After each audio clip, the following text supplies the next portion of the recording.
鹿晗。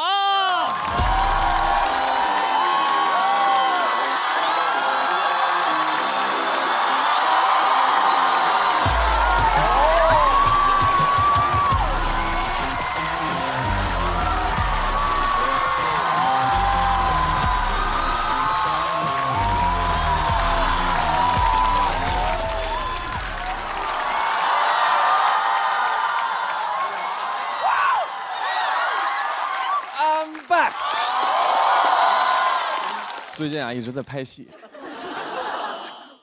之前呢，非常有幸跟博哥一起演了一部电影。电影呢叫《浪浪人生》。电影上映的时候呢，我就去在我演出的过程之中宣传。我说：“朋友们，你们看没看过《浪浪人生》啊？”观众说：“看过了，特别好。”说我在那个《浪浪山小妖怪》里边演的特别好。随着认识我的人越来越多，的确会有一些让我感觉到生活的不便利或者尴尬。前两天我去游泳馆游泳，水猴子，谁说水猴子了？我能找出来吗？我到那儿之后呢，刚想要换衣服，我在更衣室，我刚要脱裤子，有一个男观众就在旁边，他认识我，他就开始表演，但他不跟我说话。现在的观众都是这样，他就发现我之后，他就看着我就。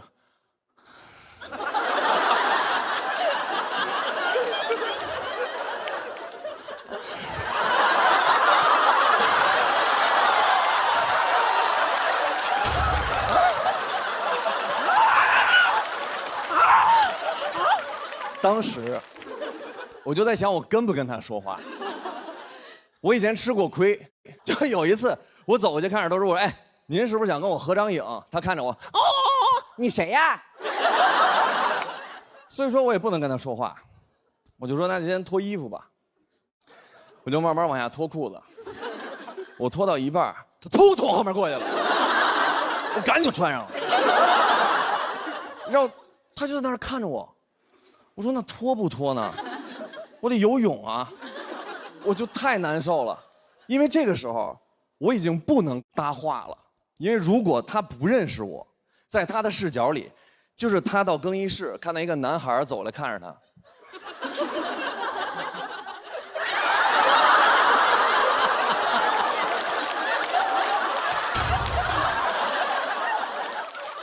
合影吗？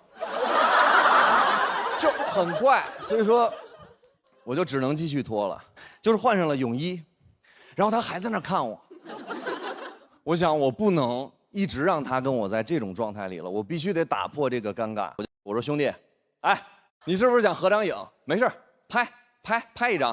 他说：“哎呦，不用了，我都拍过了。”我说删了，我一脱裤子你啪拍一张，删了。他说：“哎呀，我自己留着看。”我说：“你现在看不就得了吗？”当时我就跟他僵持的时候，有两个老大爷，一个老大爷跟另外一个老大爷说：“老张，来名人了。”谁呀？旁边那大爷，是不是奥巴马呀？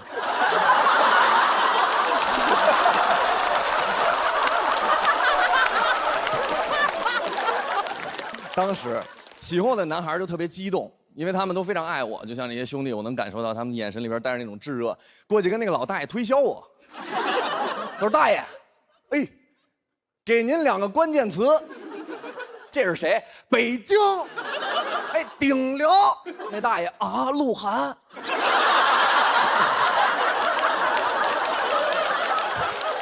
大爷把手机咔就举起来了。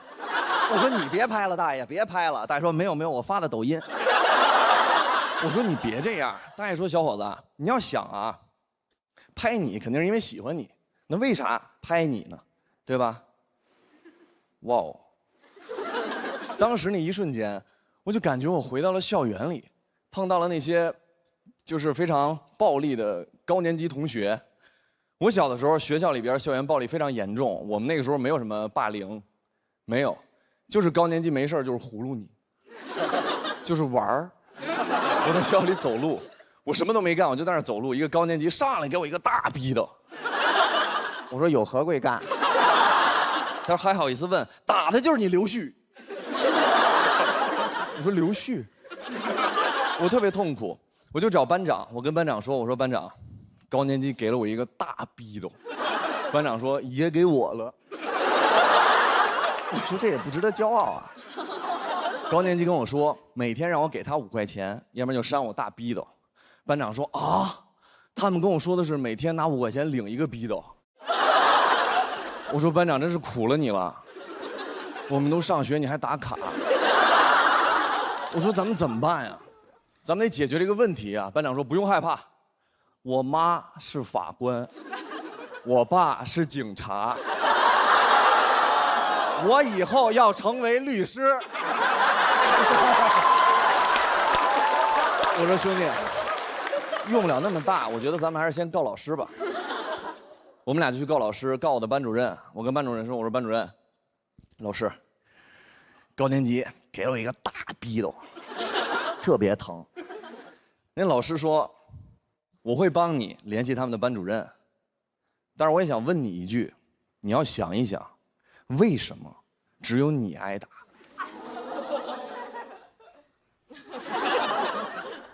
我说还有班长，班长不仅挨逼斗，他还买逼斗，他是 Beatles。我们俩真的很无辜啊。他说那为什么只有你们2个挨打？这是受害者有罪论里边最出名的一句话。为什么只有你？为什么只有你？为什么只有你？当时我比较小，我真的想自己的问题，我觉得是我的表情有问题，因为小的时候我非常容易紧张，一紧张我的眉毛就会皱，就会挑。小时候在学校里边看到高年级，我就这样。给这边的观众也看一下，就这样。啊，这边看一下，就这样。那个时候，哎呀，那行了吧？我背着书包，我就每天。高年级会过来问我说：“哎，你是不是不服啊？”我说：“没有，大哥，我真没不服。”他说：“你没不服，给我乐一个。”嘿，我就开始找自己的问题，我就想不明白为什么。直到高考之前，学校请了一个高考鼓励官，就那种给你们打鸡血，让你们考好成绩的那种。他给了我答案。那时候高考之前，他问我说：“孩子，我说啊，你是谁？”我说：“我是付航。”他说：“你是废物，垃圾。”你是废物，垃圾，垃圾，废物，废物，垃圾。我说哇哦，我说那赶紧处理我吧，森森。他说孩子，你记住了，只要你上了大专，别人问你为什么这么废物，你就只能说因为你从小就是个废物，记住了吗？不要上大专。我说我记住了，我从小是废物。我真的觉得我自己是废物，直到我到大专找到了一份路由器投诉电话接线员的工作。跟大家概括一下，就是纯挨骂。我第一天去面试的时候 ，HR 问我说：“孩子，干这个工作，每天要接100-200通不同的人骂你的电话，你能接受吗？”我说：“老师，我有9年工作经验。”那个老师把大耳机给我戴上，说：“孩子，你是个天才，上岗。”Yes sir。我就接了我第一个投诉电话。当时我戴着大耳机，手都在哆嗦，我不敢点，我怕别人骂我。当时我一点，那个大姐上来就说：“你的产品是垃圾，你的能力是废物，你是垃圾废物，垃圾废物。”我当时戴着大耳机，我说：“老师是您吗？您买路由器了？我上您家给您修去。”我说：“什么老师？我说是你的产品是垃圾，能力是废物，你为什么这么垃圾？为什么这么废物？”哇！话术里没有教过我怎么回答，但是我突然想起那个高考鼓励官教我的。他跟我说，如果有人问你为什么这么废物，我当时脱口而出在那个电话里说：“我说对不起姐，因为我从小就是个废物。”那个大姐愣了3秒没说话，她说：“哎呀，孩子都不容易。”咔，挂了。当时我就知道我能干这个，我是天才。9年的隐忍，只为挥这一刀。从那天开始，所有的疑难杂症都转给我，我可以解决所有的问题。在坐席武林里边，我独步天下，没有对手。直到1年半的时候，遇到我坐席生涯最大的敌人。当我用出老师教我那招，我说因为我从小是个废物。那个大哥在电话那头问我为什么，我说没想过。他说那你为什么不去死？我说啊，还有高手。老师只教了我一招啊，我到底该怎么办呀？后来突然一想，不对，曾经有高人点拨过我，当时我的悟性太低，没悟出来。做最强的盾，永远有更强的矛可以破你，但只要你做更强的矛，你就百战百胜。我一想，有招了，大哥，为什么只有你的路由器不好使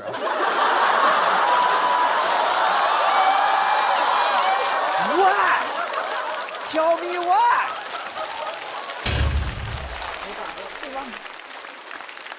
我就是希望大家所有人都不要再听到这句说话之后有责论的话。谢谢。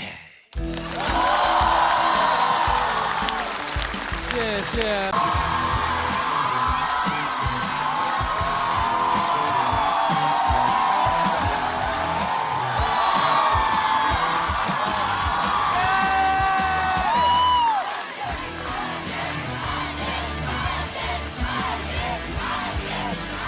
谢谢大家，感谢，的确非常有热情啊，真的。去年录完节目之后呢，别人看见我也不管我说什么猴啊什么之类的，他们看见我都会喊一句话，就喊。这些呢是一些比较让我开心的转变，还有一些是让我感觉比较尴尬的。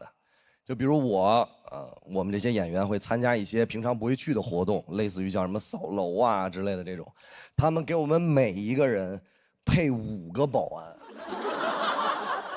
我第一次去都懵了，我一到那儿看5个保安就站那儿，我一进去我就说第一句话，我说我错了。我到那儿我一进去，我看着那保安大哥，我非常认真，我说啊，保安大哥，你一天挣多少钱呀？他看着我，彪。我说啊，他说保镖。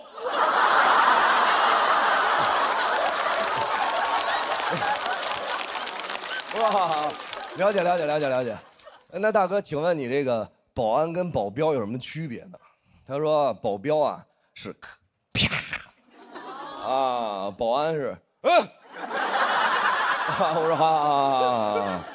当时呢，我已经想好了，因为以前我在电视上看过那些什么艺人出来扫楼，所有人都非常疯狂，然后一上来就又抓你又挠你什么之类的，然后保安就拦着，我都想好了，我计划好了，只要一出去啊，所有的那些脱口秀观众在这个扫楼的时候特别疯狂，保安只要一拦我们的粉丝，我就看着保安，我说别拦我粉丝，别拦我粉丝，别拦我粉丝好吗？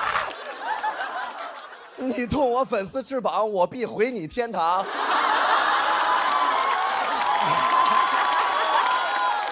我都想好了，完了之后粉丝看着我说：“哎呀，付航好霸气啊！”第一个热搜，付航霸气护粉，我都已经完全想好了。然后保安呢，因为我一拉他一个踉跄，但是我一把我又拉住保安，我说我不光保护粉丝，我也保护你。第二个热搜，保安保护保镖。我计划的特别好，但是没想到我一出去，所有的那些脱口秀观众就异常冷静。我小鹿门枪，我们几个刚一出去，我还走第一个，我看着那个观众，我说合影嘛，他说不方便。我说那咱们往前走吧。那保安大哥特别专业，他就是这边是空气啊，他拦了2下空气，他这样拦2下空气。我说保安大哥，咱们就是太尴尬了，拦空气。我不让你拦，你就先别拦了。他说行。然后我们就往前走，走到一个拐角，突然蹦出来一个人，然后拿一根香蕉，掰开了，吃。那根香蕉就伸到我嘴边，距离我的嘴只有0.01公分，1/4炷香之后，我将会吃下那根香蕉。当时我面带微笑，我非常开心，我看着我，然后我看着那个保安，我说这拦一下。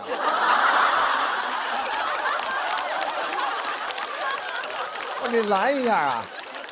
那保安哦，知道了，富航不许吃香蕉啊。我说拦他。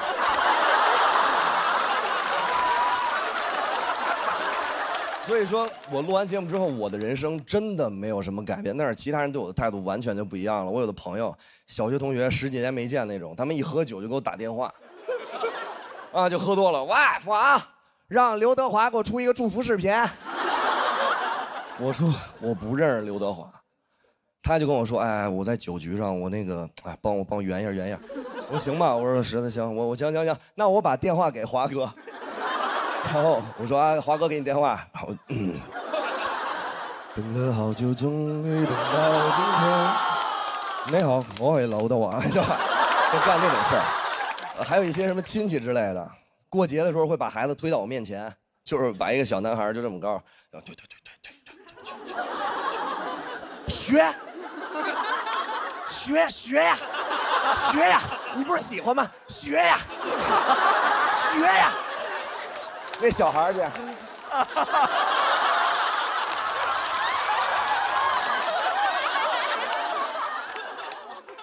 拍身。不是，行了，别拍着。你喜不喜欢？你说实话，孩子，你喜不喜欢？我也不知道，我不知道自己适合什么。我一想，真的是，其实我们很多人，我其实从小到现在，我真的不知道自己特别适合什么。小的时候就是什么流行学什么，我是一个数学的纯学渣，就是100以内的加减法，我得算2、3分钟，就是空算，但我不是智障啊。那个女孩看出来了。其实呢，我数学这么差，但是那时候特别流行一个叫速算的补课班，我不知道大家知不知道。啊，对，在大街上有发小广告。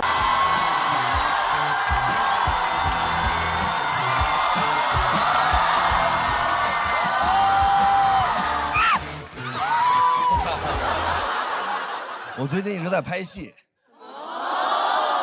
但是不是这个意思啊，就有很多事儿是我完全之前没想到的。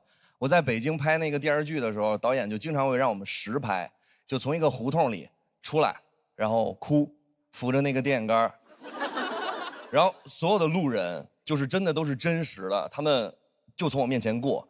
我说就这么拍吗？他说对，就这么拍。我说那就来吧。我从里边出来，完了之后扶着电线杆开始哭，就哭得非常伤心，像那种大哭，就然后鼻涕流3个水晶吊坠，就这样。我这哭呢，完了过来一个大姐看着我，富航。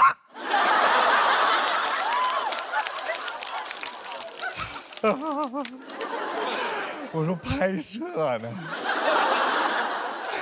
拍摄呢。大姐看着我，拍摄。拍摄。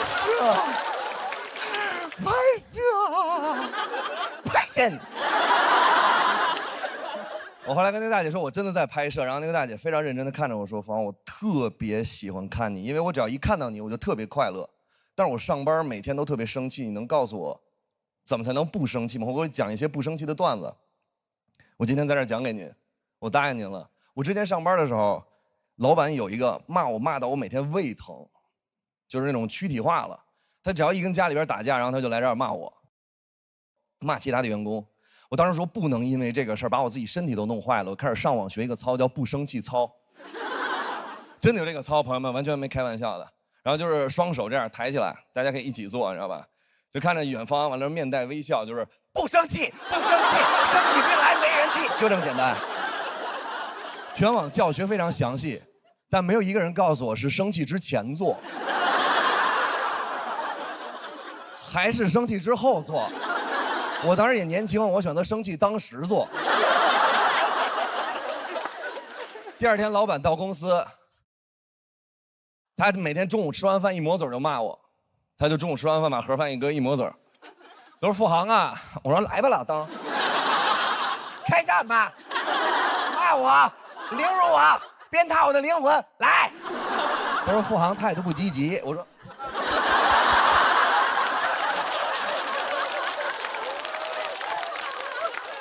朋友们，我真的跟你们说一下啊，第一次的不生气操真的推荐你们去做，因为第一次跟后面的无数次完全不一样。因为第一次你100%会被自己蠢笑。你想，就是路边过来一个人走了，看着你，废物，完了你看着他。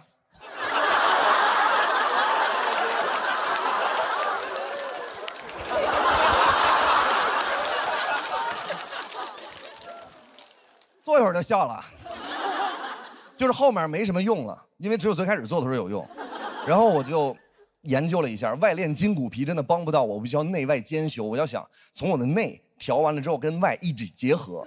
我想怎么才能内外兼修呢？就比如说是，我开始思考，从小我只要一难过，别人一骂我就难过，难过我就哭，啊，一夸我就笑，我的情绪完全掌握在别人手里。我要反其道而行之。哎，别人骂我难过，我就到这儿，嘿嘿，大脑都懵了，大脑每天我内外兼修，提前1个小时到公司，办公室里没有人，比如这是你的工位吧，然后我就围着那个工位，真的就是每天练。我太难过了，就是不生气，不生气，生气病来没人替，嘿嘿，不生气。同事跟同学一样都不跟我说话了，因为办公室有监控。他们开始传说付航有单枪匹马一个人做法给老板做死。他们说只要做够31天，老板嘎巴死。我说你们想太多了。他们把视频拿出来给老板看，也给我看，的确稍微有点吓人。你就想嘛，明天早上起来这是你的工位。然后你的同事把书包一放，把肩膀一搁，不生气，不生气，生起病来没人替。不生气，不生气，生起病来没人替。老板当时看完那个手机，在办公室头发掉地上捡起来揣兜里，指甲都不敢剪，他怕我给他收走了，给他做死。他从那天开始就跟我稍微有点小小的隔阂了。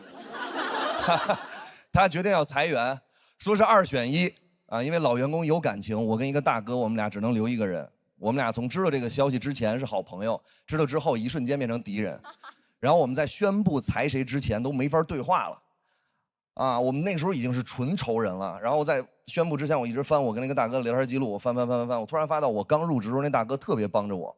我当时一想，付航有点难看了。我堂堂7尺男儿，到哪儿能没口饭吃？我啪一拍桌子，我说老板，我主动离职啊！老板说本来也是你，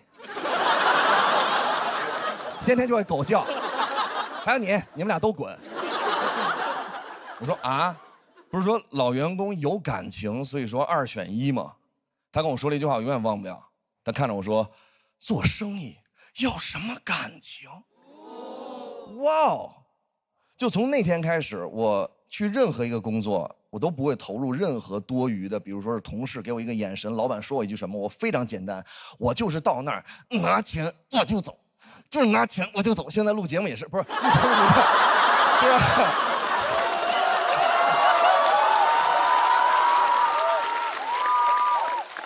录节目的时候给你们讲什么段子，如果你们当时没笑，我会非常难过。但是录完就不会了，真的，因为那时候就是 money in my pocket。没有，开玩笑。当时我非常生气，但是我想就这样算了，我就开始收拾我的那些东西。收拾的时候，他还骂我，啊，我那火腾就上来了，我这胳膊腾就抬下来了。我说你再骂我一句，他说付航，你还敢做操？我看你再敢做操，我说已经给你做上了，我做死你，我走了也给你带走。那个时候我每天在那个公司有1个小时的休息时间，我会拿1个小时分成6份，完了之后每一次10分钟去那个楼梯间练脱口秀，我每次练10分钟，我没有影响谁。然后他就跟我说啊，我在那儿坐着呢，我坐着呢。他说付航，我说你每天练那什么乱七八糟那种秀，我想看看你以后能不能像现在这么猖狂。我真的希望他看一看，我现在是大王。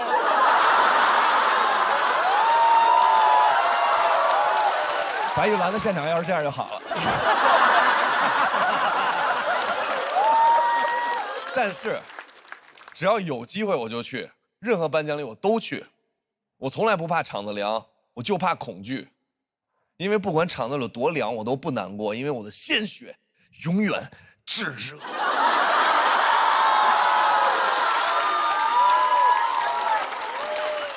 那个时候我才发现，你真的到这个年龄之后，你就完全不会再担心了。那个时候他经常说啊，什么骂你是因为你好啊，完了说我每天说你都是为了你以后的发展。其实我到现在这个年纪，我非常认真的跟所有老板说，所有的话都是可以好好说的，别装了，你就是想发泄情绪。然后包括就是今天这儿设计也非常不合理，我想发泄一下，就是从我这儿开始，这边往后的这边的朋友，还有从这边往后边的朋友，他们看的根本就不是喜剧之王，他们看的是屁股之王。他一晚上都没有看到过别人的正脸儿，真的，大哥，我再给你演一遍。不生气，不生气，涛哥，我再给你演一遍，真的，真的。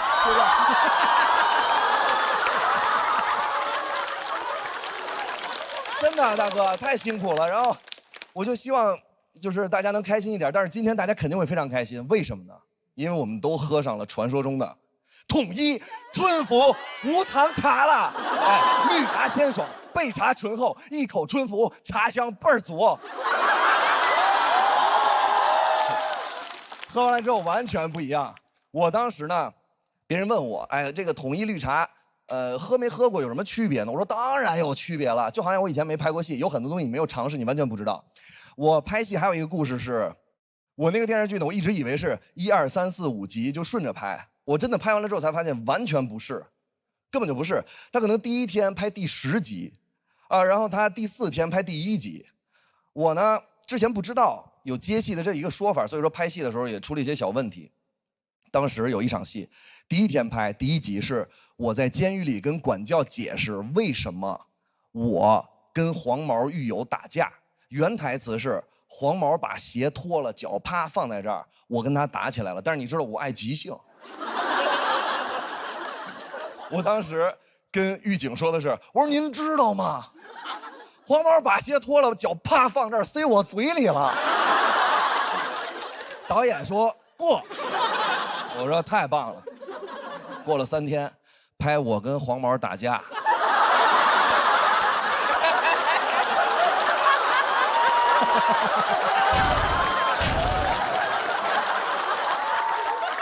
黄毛到了，把鞋脱了。我准备好了。突然，导演说3、2、1，开始。他刚说开始，突然出现一个小胖子，停。导演，我是场记。付航那天说了，黄毛把脚丫塞到他的嘴里了。我当时天都塌了，我天都塌了。我刚拍戏，我不想让别人觉得我难搞，我总不能说导演说现在黄毛牙把脚放你嘴里，然后我说我忌口，或者什么我最近屁股或者什么之类的，这个完全不行，那是显得太难搞了。我就想到底该怎么办，我好难过。但是我一看导演面露难色，导演特别为难，导演说：“哎呦喂，哎呀，这咋办呀？你说这，哎呀！”当时我心里一下就放平了。然后导演就是非常难过的，他看着黄毛，他说：“你介意吗？”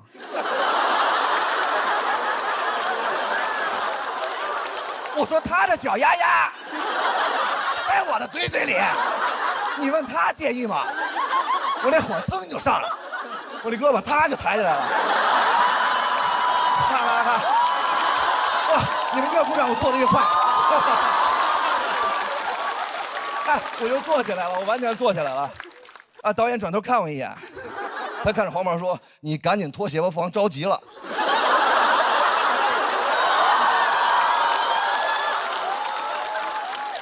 没有结尾，就是希望大家开心一点。谢谢，谢谢付航。